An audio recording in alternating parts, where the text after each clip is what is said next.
If you've ever wanted to have your own bridge, you might not have to look any further than Teton County. The state of Montana is looking to turn over the historic Teton River Bridge to a public or private entity in favor of a new structure as part of a road improvement project.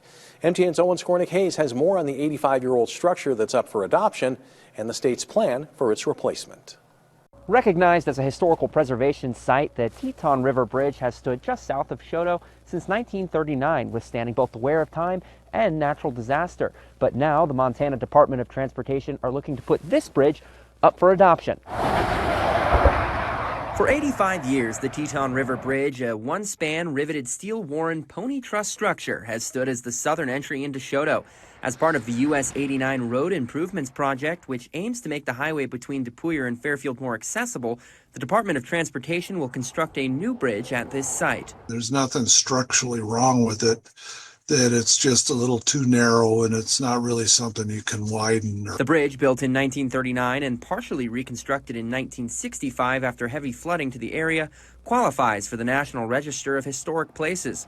This means the Transportation Department must make every effort to preserve the structure. Because it's eligible for the National Register, we're required by federal law to put it up for adoption, to try and find a new owner for it. Government entities are the most highly prioritized in the search for new adoptees.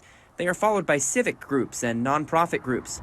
All parties are required to submit the same application report, which includes planned use for the bridge, any intended modifications or changes, required permits, and more. Though Axline says there is nothing wrong with the bridge, the cost to widen and rehab the bridge would outweigh the cost to install a brand new bridge. So that's probably the prime reason why we're replacing it. The entity which is awarded the bridge will receive a check from the cost of the demolition of the steel trusses to be used for relocation. I asked Axline who seems to be most interested. I can say without getting in trouble, Teton County's been interested in it, and so is the city of Choteau. What their plan is remains unclear. Those interested in the bridge must contact the Department of Transportation.